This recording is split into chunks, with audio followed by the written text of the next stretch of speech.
Hello, everybody. My name is Robert Puentes. I'm the president and CEO of the ENO Center for Transportation, and I want to extend a warm welcome to you for joining the latest in our series of ENO Transportation webinars. My apologies for starting a little late. The tech gremlins got to us a little bit, but we're really happy for this particular webinar, and today is the latest in our Implementing the IIJA series.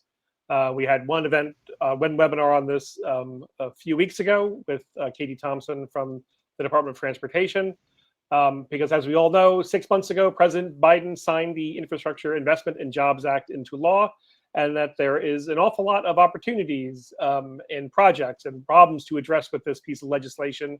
And there's an awful lot in this law that we need to sort through, and it's going to have and will have large impacts on cities, states, metropolitan areas, people, companies all across the nation. So in this series, we're going to examine how different sectors, governments, and transportation are affected by the law and what stakeholders can expect in the near future. And so today, we are very, very fortunate to be joined by Dr. Rachel Naylor. She's the Deputy Director of the new Joint Office of Energy and Transportation between the Department of Energy and the Department of Transportation. Rachel is here to discuss the priorities for the Joint Office, particularly the National Electric Vehicle Infrastructure Formula Program. And we are going to take questions from the audience. In fact, you're going to see the questions function on the webinar website down there on the right. You're going to be able to upvote questions from others, and we're going to try to take those in more of a kind of conversational and informative kind of method once Rachel is finished. So please use that questions function on the webinar website to submit. You don't have to wait to the end to submit questions. You can do that anytime. So Rachel, thank you so much for joining us. I will turn it over to you. Thank you so much, Robert, and thank you so much for inviting me to be here today. I'm really excited to talk to this group about the EV charging work that we are doing in the Joint Office of Energy and Transportation, and how we're trying to remove barriers to make the transition to electrification by supporting the bipartisan infrastructure law investments. But maybe just to get the legalese out of the way, I just want to mention that we are in an open rulemaking at the Department of Transportation. We have a proposed notice of proposed rulemaking on the minimum standards for the EV charging network. So while I won't be able to go into any more detail that's already in the document, I would say if you have interest in the minimum standards, please do comment. They are open for public comment until the 22nd of August. So please keep that in mind, and we're happy to take as many comments as possible. But at this point in time, I won't be able to give much more comment on that notice of proposed rulemaking. But I do mention it just very briefly in my presentation, so just wanted to make sure that people were aware that it is an open rulemaking at this time. Next slide. So now that we are done with that, I'm really excited to be here to talk to you about the Joint Office of Energy and Transportation. And while I really want most of the time to be spent on questions and having a discussion with Robert about this and the whole group, I do want to go a little bit over what the Joint Office is. We're a brand new office. We were established in the bipartisan infrastructure law, so I'm going to be relatively short here, running through a couple slides just to give you all a flavor of what we're working on, who we are, and what we're here to help with. Next slide. So the Joint Office of Energy and Transportation is a coordinated effort between the Department of Transportation and the Department of Energy. We have $300 million over 5 years as established by the bipartisan infrastructure law. And here are the 9 areas of emphasis in the bipartisan infrastructure law that is our mandate. What I will point out is that while this is a very broad list, our bread and butter is really technical assistance of vehicle charging and removing barriers, like I said, to reduce the challenges of transitioning to electrification in general. Next slide. So some of those immediate term infrastructure law priorities are the National Electric Vehicle Infrastructure Formula Program. Hopefully you've heard of it. It's $5 billion to states to build a national EV charging network along corridors. So that's really focusing on building out the backbone of the EV charging network. But we're also supporting the community and corridor charging grants discretionary program, a $2.5 billion program that will include additional alternative fuel transportation, hydrogen, natural gas, and propane fueling infrastructure, but is going to fill in some of the gaps of the electrification priorities as well, both along the corridors, but in communities as well. So making sure that we're providing the support for the EV charging network through communities as well, especially where it's really needed. And that's going to be a really key part of how we also implement much of our Justice 40 initiative support.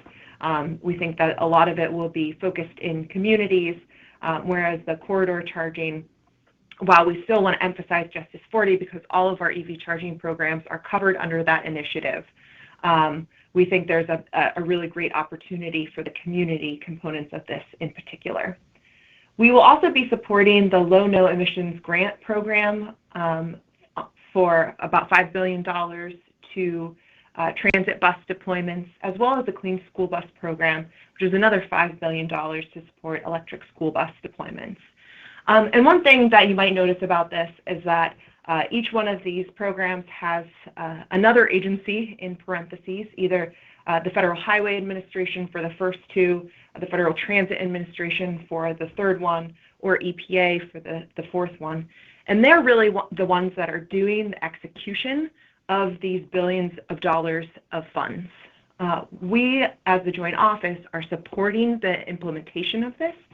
And it's really a recognition that in order for us to get the money out the door as quickly as possible so that we're deploying these technologies as fast as we can to really address the climate crisis, we need the technical support to do so because none of these programs was actually developed specifically for electrification. So we just want to make sure that we're providing all the necessary resources to make sure that all of these deployments are successful. Next slide. Some of the initial work that we have done is really setting out a framework of a couple different things.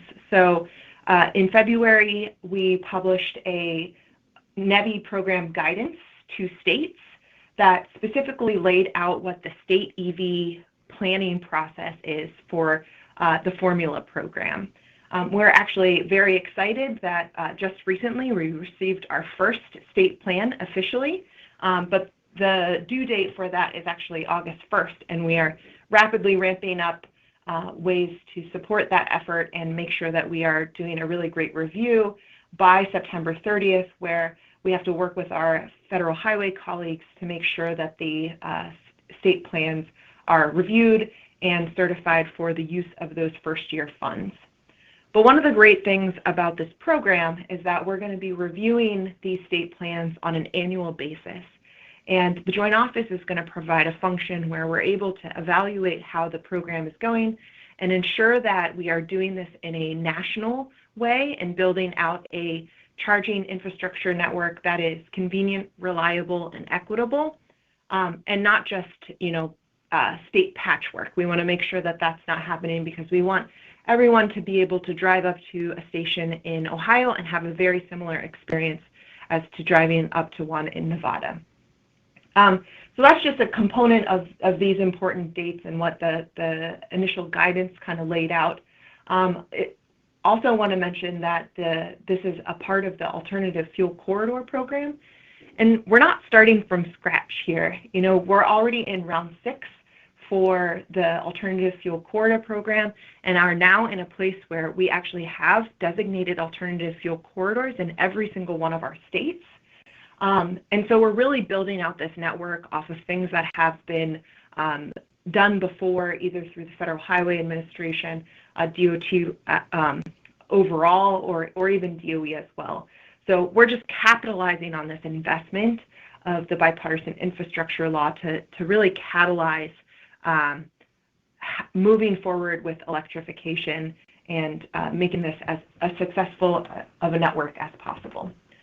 The other thing that I would point out is that in June, We did announce the proposed minimum standards, as well as some frequently asked questions that were really informed by a lot of the technical assistance that we've offered to the states thus far. And that's really important because we want to be with the states and anyone who is working on electrification and wanting to overcome some of these challenges. We want to work hand in hand in order to make sure that we are providing the resources necessary to remove as many barriers as possible. Later this year, as I mentioned, the $2.5 billion Corridor and Community Grant Program will be announced through the Federal Highway Administration. There is some additional funding for gap filling grants as well, once we have a better understanding of where the EV charging network nationally is going. And then we're also the Federal Highway Administration is working on an EV freight corridor designation process that's very similar to the alternative fuel corridor that's more suited for light duty. Next slide. But overall, what we're trying to do, and this is highlighted in the program guidance, but also in the minimum standards, the goal is to get to a national EV charging network that is convenient, reliable, and equitable. And in order to do that, we have to set forth a relatively technical vision of how to do that. So the highlights of the formula program are really to establish a station every 50 miles within 1 mile of travel from the highway or the interstate, first prioritizing those alternative fuel corridors. We want there to be at least 4 150 kilowatt DC fast chargers at each one of these stations with CCS ports that are capable of simultaneously charging.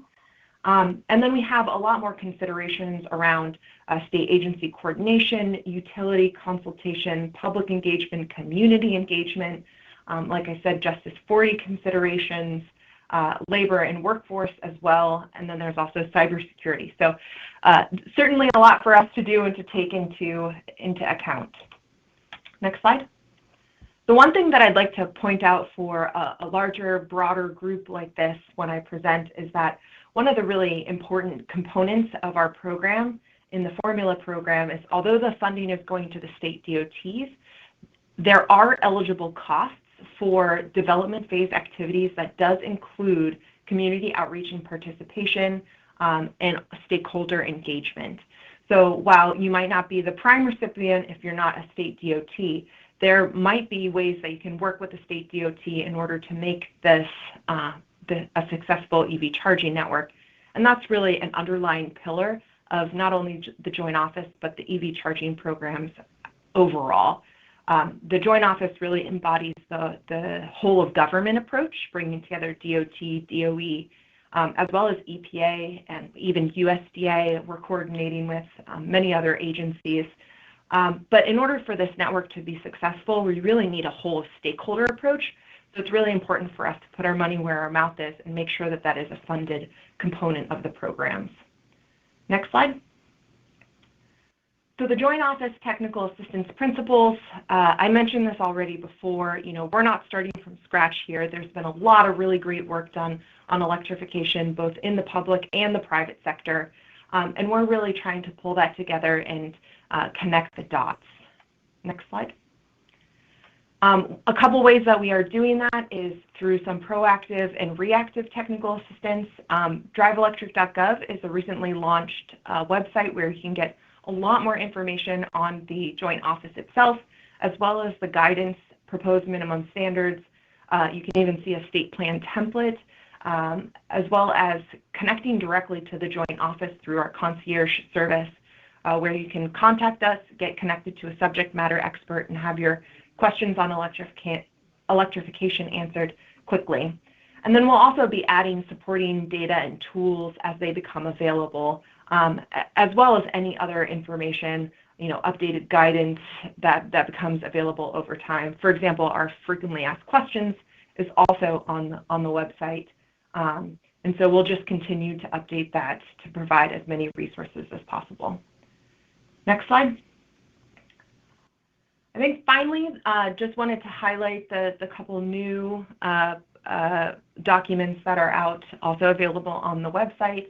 There's the frequently asked questions that goes into a little bit more detail, especially the questions that we've heard so far from the states.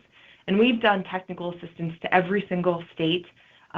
So far, we have touched every single state plan before it has come in, at least in kind of questions and answers, webinars, state one-on-ones. We've really been there to try to be as much of a resource as possible and recognizing that states can be in kind of different places in their EV planning. And so we just want to be there to help support and bring everybody along so that we're developing this national network. So a little bit more detail in the frequently asked questions for things that we heard a lot from the states. But then also the proposed rulemaking, that really goes into a lot more detail, especially we expect that to be used for things like requests for proposals when the state DOTs will actually go out with some of the details of how they're going to install and run these stations. And so that has a lot more technical detail. And again, please submit feedback on regulations.gov, and you can also get connected to that website through DriveElectricgov. So that is it for me. Next slide just says thank you. So I really appreciate you allowing me the time to speak here today, and I look forward to the questions.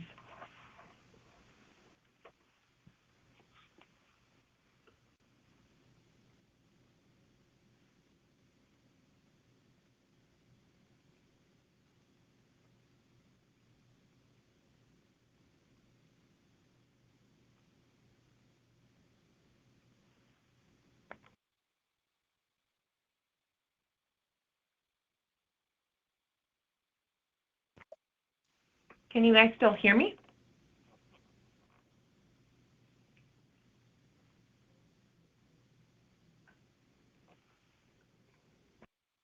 Hi, there we go. Can you hear me now, Rachel? Yes, yes. All right. The Gremlins are really getting me today. We'll figure all this out soon. Hey, it's the whole thing. So I'm so sorry I didn't mention at the beginning too. I'm really bummed that I can't be there on video, but have been having some technical difficulties with the platform. So I was worried that I got stuck out again. The problems on our ends, but thank you all for dealing with that. And thank you for the presentation. It was obviously you've done an awful lot on this and clearly have been talking to a lot of folks, and your emphasis on technical assistance, I think, comes through, judging from the questions that I saw coming up from the audience. And then you addressed a lot of the things that folks were starting to ask about, but there's an awful lot of really good questions that are in here. So we'll dig into those in just a second, but I want to start with just a moderator prerogative and just ask it, just take a step back a little bit and talk about the joint office. Just, we have a lot of folks who are interested in kind of governance questions, and it's never easy for big federal agencies to work together. There's obviously challenges. How has it been with this joint office? I think it really is unprecedented, right? There isn't an energy and transportation joint connection before, I don't think. So how has that gone, and what are the challenges you see so far? There hasn't, Robert, and it's so interesting. We're really paving new ground here for a variety of reasons, not just the investments, but in how we're executing this as well, and the support from the government. We actually did try to do our due diligence and find other joint offices so that we could learn from their standing up of offices, and we could really only find one small office in the Department of Defense that was somewhat joint, but I think it was more joint within their agency as opposed to across different agencies. And it's been tough. It's been great. It's absolutely worth it, but it's tough kind of finding our way, paving our way as a new office. The really great thing about it is I've been at the Department of Energy for about 6 years now and have been working with my DOT colleagues for a really long time. But we get into our silos and we have the work that we need to do on a day-to-day basis, and then we try to check in with each other over time. But sometimes that's successful, and sometimes it leads to less efficient outcomes. And so we're just really excited that we have this mandate now to work together, especially on something as important as the EV charging programs. And so, it's been great so far. We have We have people from the DOT, from DOE, from the National Labs, from the Volpe Center, all engaged in this office right now. We've got about 15 people, working in the office across those different organizations. And everybody's super excited to be here, really passionate about the mission of being able to have a future where everyone can ride and drive electric.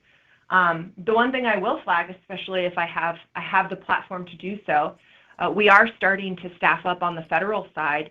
We're able to be a little bit quicker on the contract side to get people to help us out, but we are actively looking for really great talent, both through DOT and DOE pipelines. And so if you're interested in joining the joint office, you can look at our website.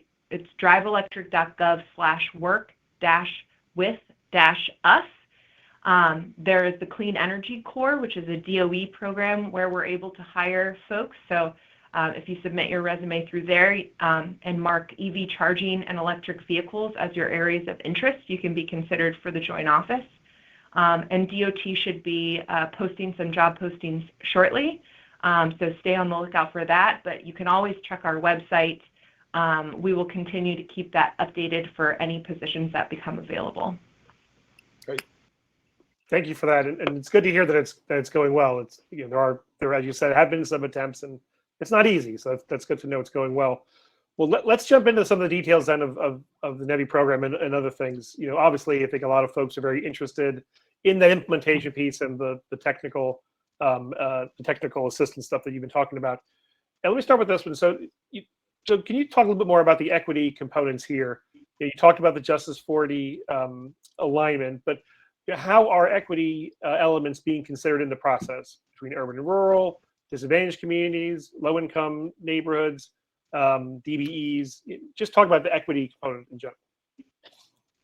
Yeah, absolutely. And I appreciate the question to be able to dig into it a little bit more deeply, because it is a really core principle of how we're developing the office, not only organizationally, making sure that our staff and our perspectives are diversified, but also in how we're designing the programs. And so in the guidance, you can see some more details about how we're thinking about implementing Justice 40. So Justice 40, for the folks that may not know, although hopefully most people know at this point, Justice 40 is a executive order that was signed by President Biden, saying that the infrastructure investments covered by Justice 40 must show that 40% of the benefits go to disadvantaged, overburdened, and underserved communities. And so we're working, the great news is that that also allows us to staff up in our Justice 40 offices across DOE and DOT, and the Joint Office has been incredibly engaged with them on a regular basis about how, I would say what we're doing right now is kind of meeting in the middle, because the Justice 40 initiative is also relatively new. And so they're trying to come up with these great, overarching principles about how to apply Justice 40 to all different types of programs, not just EV charging. But because EV charging is really some of the first funding out the door for the bipartisan infrastructure law, we're really needing a lot of those details, specifically on the implementation of Justice 40. How do we measure the benefits of EV charging for disadvantaged communities? We don't want to too narrowly define it. We definitely don't want to define it only based on the location, because we've heard from experts that putting an EV charging in a disadvantaged community doesn't necessarily benefit that community. And in some cases, the disadvantaged community might not even want to have the EV charger there. So we really want to make sure that we're taking that into consideration and thinking more broadly about the benefits that could go to disadvantaged communities in support of the Justice 40 initiative.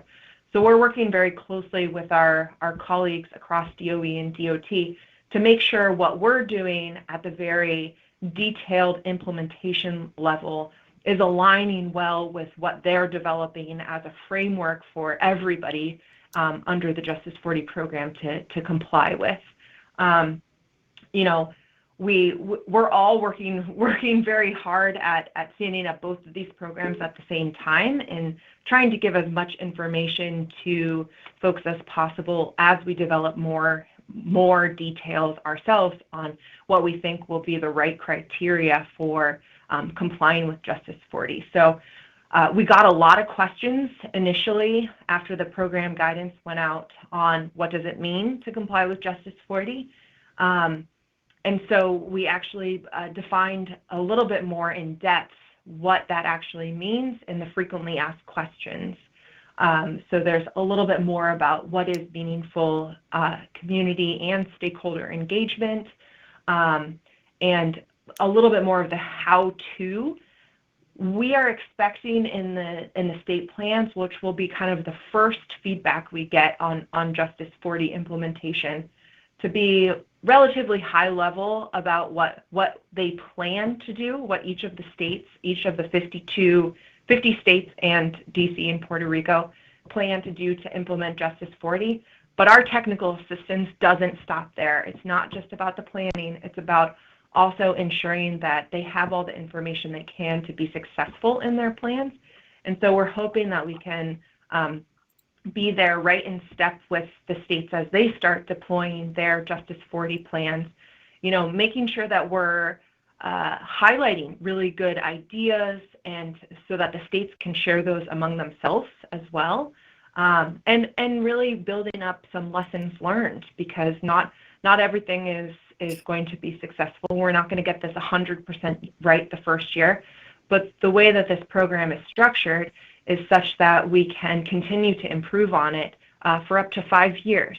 So we're going to continue to do so, make sure that Justice 40 is a really key part of that, and continue to build out some of the guidance and resources that we can provide. One of the early tools that we provided was DOE and DOT got together and created a combined definition of disadvantaged communities, and there is a tool available online to see where those disadvantaged communities are, so that we can start measuring those benefits. And that's what we're doing. We're building the foundation and making sure that we are doing so in a way that we can, you know, understand where we are now, but measure this over time so that we really understand our impact and can quantify those benefits. And 40% is really the baseline.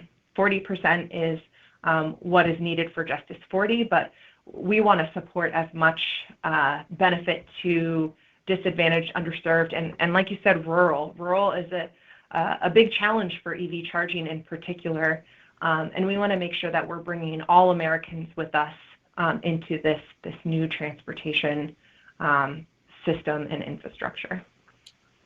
That's great. Can you say do you know a little bit more about, other than location, are there any other benefits that you're starting to see, just especially for disadvantaged communities? Is it jobs? Is it air quality? All the above, or is that still TBD? Yeah, all of the above. I would have to, so there are a couple different ones that are specifically for EV charging, like the reduced transportation costs, improved air quality, jobs and workforce development, or all among those. We also want to be flexible in how communities are defining what's important to them, right? Because we don't want to presume that the federal government knows exactly what is needed for every single community.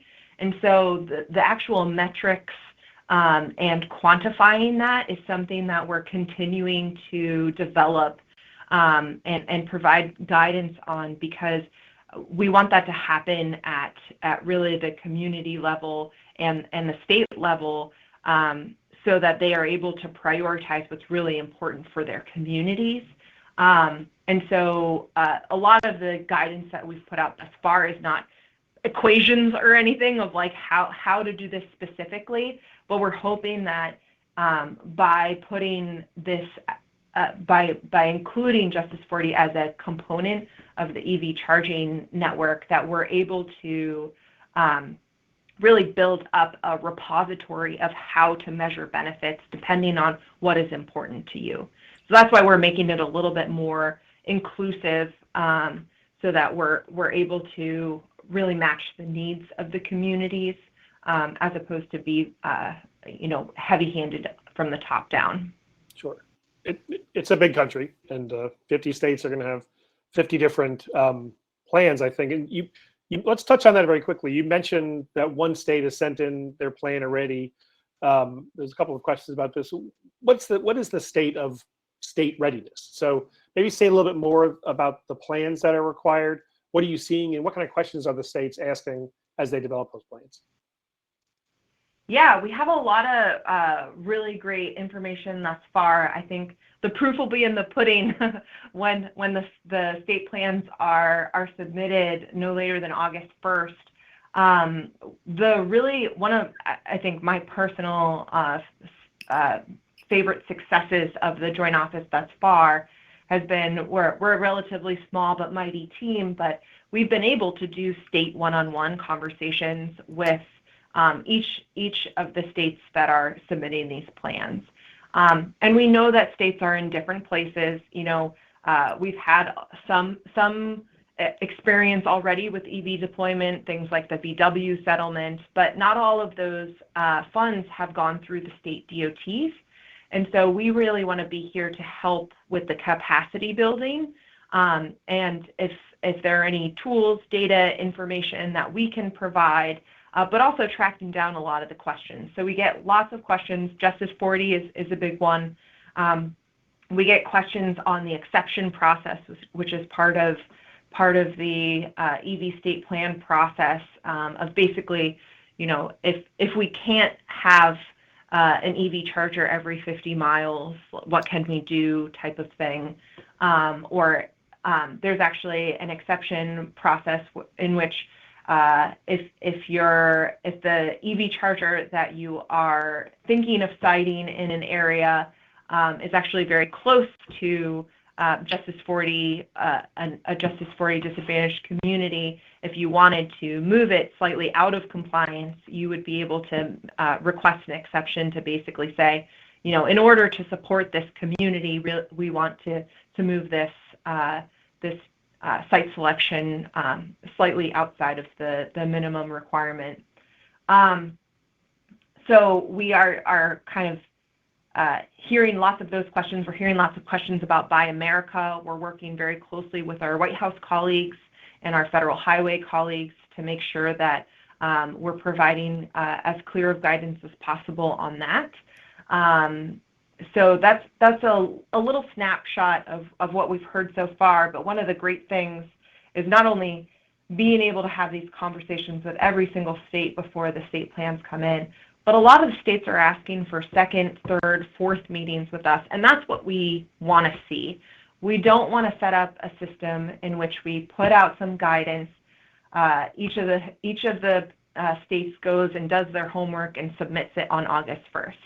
We want to be there to help provide the support and work through some of the challenges especially if we're seeing that across states too, and making sure that we're making those connections so that this truly is a national network that is convenient, reliable, and equitable. You've clearly done this before. You keep anticipating some of the questions I was going to ask. Let me stick on one just because you just mentioned it. Are there any requirements? Are you seeing anything where states are collaborating in their plans? They're working together. I'm thinking particularly in the Northeast, where states are much smaller, much closer together. Are you seeing any kind of multi-state collaboration in the planning process?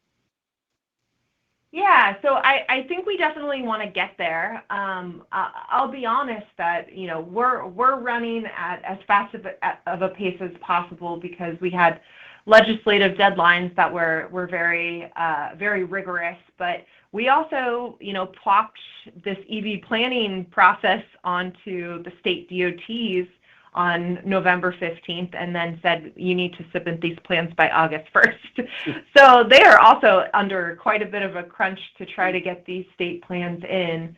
So I think there's probably a lot of room for improvement for regional collaborations. We've heard of some so far, and actually the way our office is organized is there are regional leads helping with technical assistance.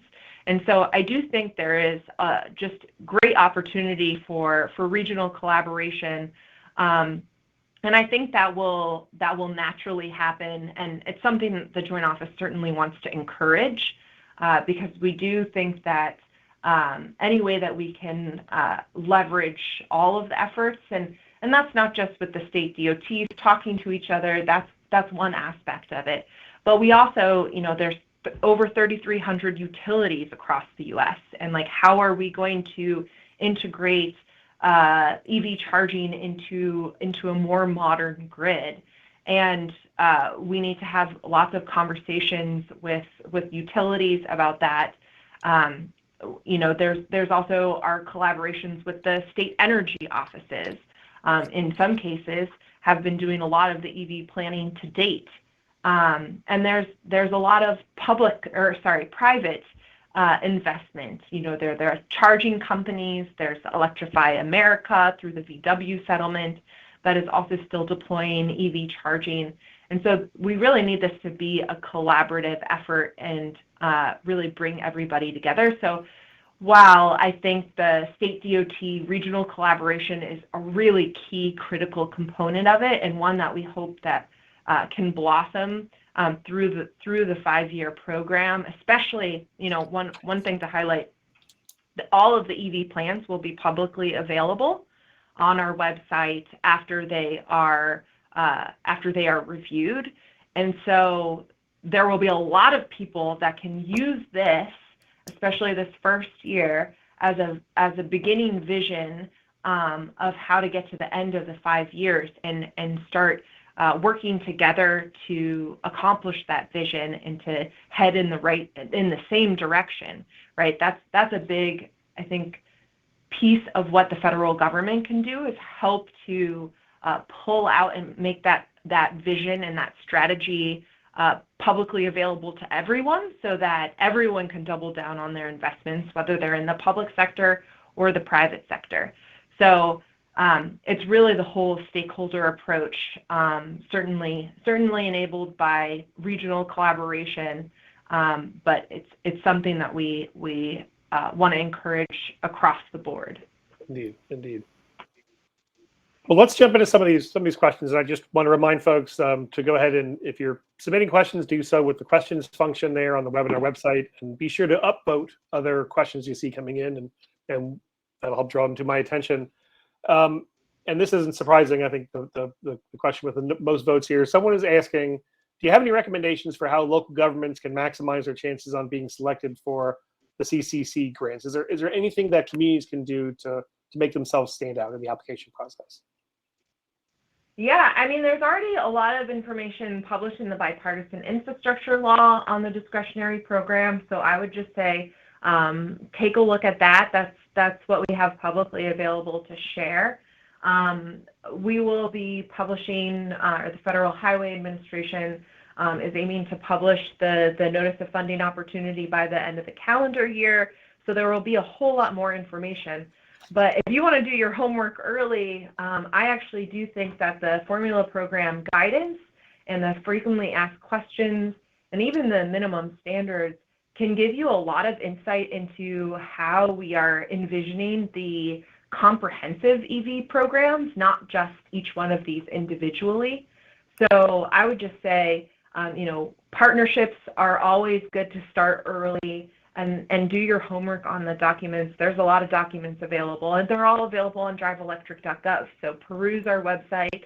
Let us know if you can't find anything specific, and we'd be happy to help you. Great advice. Does the CCC grants cover charging infrastructure that is in non-public properties, like apartment complexes, multifamily housing, things like that? And if not, are there other ways to get funding streams for those kinds of investments? Yeah, so we certainly want to target community charging that allows especially people who may not have access to home charging allows them access to more charging, period, just more accessibility. Because if we're going to go from 2 million electric vehicles on the road like there are now to 50%, which is the goal by 2030 as set by this administration, we're going to need more than just the single household folks that have charging at home. So the discretionary program is definitely going to have ways that we can address either away from home charging, multi-unit dwelling charging, or destination or opportunity charging. So that is definitely a component of our strategy and how we offer that. So that really any person who is considering either a home electric vehicle or for themselves, I should say, personal electric vehicle, or even with fleets, right? The taxi drivers, Uber or Lyft drivers that are considering their next vehicle. We want to make sure, and also just larger fleets as well, but we want to make sure that they have every opportunity to choose an electric vehicle and that they're able to see this charging that can support them in making that decision.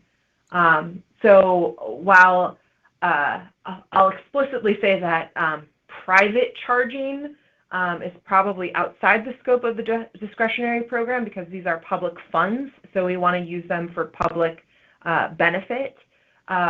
Making sure that we're addressing some of those more broader societal issues of allowing everybody access to electric vehicles is certainly part of the vision. Understandable, clearly. Another technical question is land purchase an eligible expense under the NEVI program?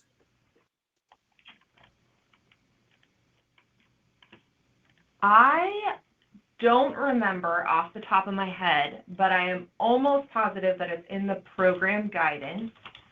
And while I am sitting here and not on video, I could probably look it up while you guys ask the next question. I'll give you a second there. And I would encourage folks to also there's a lot of very specific questions. As Rachel mentioned, there is the DriveElectricgov. There's a lot of questions that can be answered on there as well. But while we're on it, so how is maintenance of EV stations and infrastructure being funded and supported with these programs? Yeah, so operations and maintenance is an eligible cost for these stations, but it is in the duration of the 5-year program. So it is important for us. That's in particular why the cost share, which is an 80% cost share, 80-20 cost share with the government. That's why the cost share is really important, is to make sure that we're not fully funding these charging stations so that at the end of the 5 years, there's just nobody there to pick it up. And why partnerships are in particular very, very important. We're really hoping to see a lot of unique business case models pop up and catalyzing really the EV ecosystem so that there are a lot of new ideas and ways that we can continue to maintain this, because we want to build not just a 2022 EV charging network, we want to build an EV charging network that is suitable for decades into the future. So while operation maintenance is definitely an eligible cost for the duration of the program, it is something that we're keeping a keen eye on to make sure that we're not setting ourselves up for stranded assets at the end. Of course. Yes, maintenance and upkeep operations. Good that it is being considered early on. I can tell from some of the questions, I think folks from MPOs are wondering, is there a specific role for metropolitan planning organizations in the program that's constructed, or is that something that's going to be left up to individual states to decide? Yeah, for the formula program, it's left up to individual states. And so I would really tell MPOs to keep an eye out for the discretionary program as well when that becomes available, because there's $2.5 billion set aside for that. But for the time being, the $5 billion that is going out the door right now, or at least the first installation, the first year of that, that does go to state DOTs who have the authority to decide how that funding is spent. And let's get into some of a broader, I mean, again, because this is this joint energy and transportation office. We talk a lot about the transportation elements here for obvious reasons, but with the specs that are coming out, right, it has the potential to be very energy intensive in some ways. So how are you working with, or how are states working with utilities to make sure that the energy is actually available for the ambitions that are laid out in these plans? Yeah, so we specify some of the engagement that we want to see in this program, and utilities is named specifically in that list for engagement.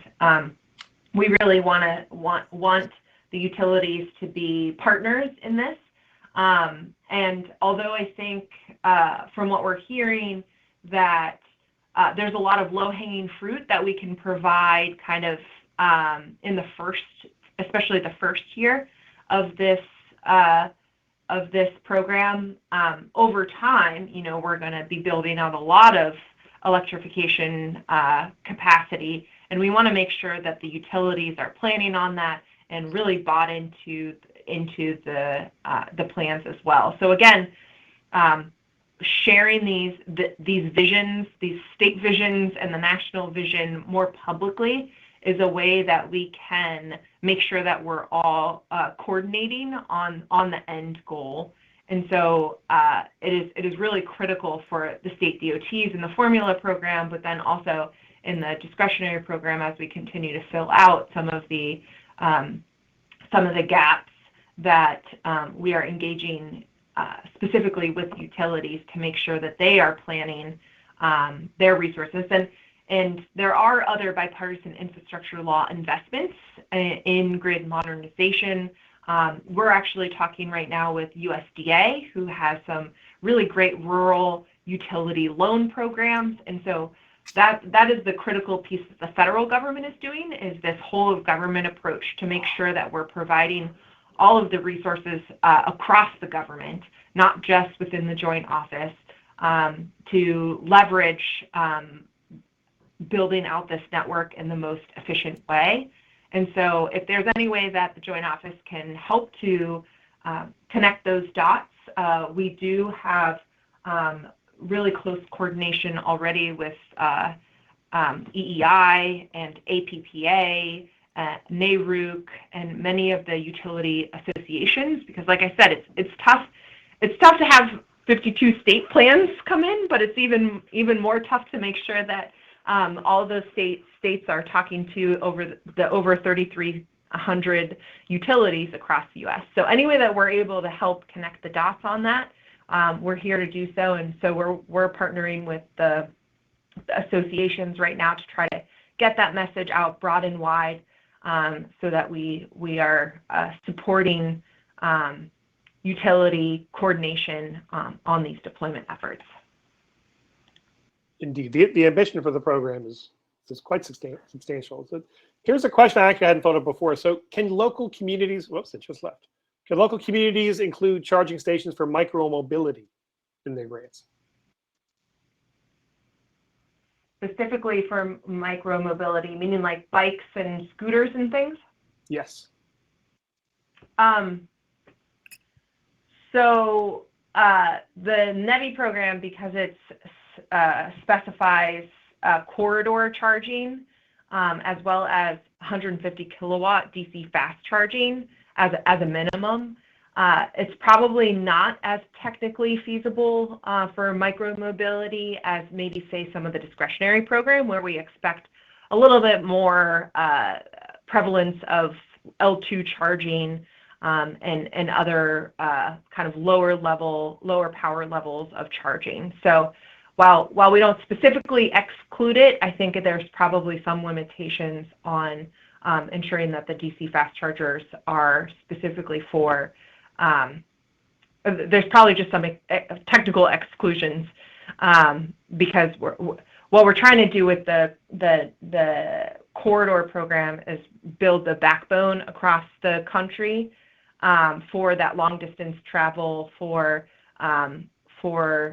range confidence, and making sure that we're providing that uniformly across the U.S. And so, again, like we don't necessarily exclude it, but think there's probably some technical limitations to its applicability. Makes sense. I had heard range confidence before. It's a good flip on the phrase. Yeah, I heard it recently from a colleague. I was on a panel talking with someone from Georgia Power, and they were like, "Yeah, we've done away with range anxiety, and we're calling it range confidence now." And I was like, I like that. It's kind of what it's all about. Yeah. Just time for a few more very quick things. Are there specific issues associated with freight EV charging that's come up from the states? So that is definitely something that we're keeping our eye on. We'll have a lot more information once the state plans come in on where the appetite is for medium and heavy duty freight right now. We're hearing a lot about it. I personally am super impressed with how far we've come and how quickly, specifically on medium and heavy duty electrification. So I think it remains to be seen a bit. I imagine, at least my personal opinion of this is that we do have a lot of low-hanging fruit on the light-duty side of building out the corridor network, as well as the community charging. But medium and heavy-duty is right around the corner, and that's actually a really key component of working with utilities, because that's probably going to be where we run into capacity issues a lot faster, is when we're trying to offer medium and heavy duty recharging as opposed to light duty charging. And these medium and heavy duty vehicles are going further. But we've seen a lot of enthusiasm for medium and heavy duty. It is certainly covered by the NEVI program broadly, the NEVI and the discretionary program broadly. But we're probably expecting the priority to first be on light duty. But luckily we do have this every year. We'll be able to continue to review these plans and see how we can support medium and heavy duty as it continues to evolve as well. I'm gonna squeeze one more question in here, and I'm gonna read it. Is there any concern about, from the NPRM, requiring L3 build out before L2? Is there going to be additional support for L2 charging, especially in urban communities, without needing to have it be supplementing or following L3 installation? So I can't comment on anything that's in the open proposed rulemaking. So I'm going to have to pass on that question. Sorry. Nope, understood. And I was trying to flag this for myself, and there I just violated my own. No worries. I mean, it all fits together, right? Like this is a really comprehensive, big program. We're trying to make lots of transformative changes here. And there's a lot of details to it, and some of them are in the minimum standards, and some of them are in the program guidance, and some of them are in the frequently asked questions. And we're just trying to get as much of that information out as possible through whatever means is the most available to us. But really, the notice of proposed rulemaking is just to make sure that we're setting some requirements that ensure that this is a uniform and reliable network, and provide the customer experience of, like I said, driving up to a station in Ohio and having a very similar experience as if you drive up to a station in Nevada. We really want to offer that across the U.S. and for anyone that is thinking about making the transition to electrification. Great. And we appreciate you taking the time here, Rachel, to share all those, the advice and technical assistance and feedback with this group here today. There's obviously so much that's involved, as you mentioned. It's all brand new. It's really, really ambitious. There's an awful lot we're going to learn. We barely scratched the surface here on this webinar. So I really thank you for for taking the time to share all this with us. When we start seeing the state plans, as you said, we're going to start seeing much more information and details. And for folks, just once again, encourage you to go to DriveElectricgov. And as Rachel said, look at those frequently asked questions. There's tons of information in there about things like that we've covered here on the webinar today. But again, I want to thank you all for your participation. If you'd like more information about Eno, including our ongoing webinar series, our events, our classes, and our coursework, please visit our website at www.enotrans.org. And while you're there, you can check out and subscribe to Eno Transportation Weekly, an invaluable resource for all aspects of transportation policy and practice. We cover issues top to bottom, including everything that's going on with the EV program. This recording will be put on Eno's YouTube channel. The slides will be up there, and you can share those at your leisure. So again, once again, my thanks very deeply to Dr. Neeler for joining us. Rachel, I really appreciate you dealing with all of our technical issues on our end. Thank you so much. Thanks for hanging in with me through it. And sorry again, I can't be there in person or as in person as possible these days. But thank you so much for having me. Really excited to work with this community going forward on supporting a national EV charging network that is convenient, reliable, and equitable. So reach out to the Joint Office at any time. Thank you. Thank you so much. And thank you all for your participation. Have a great afternoon, everybody.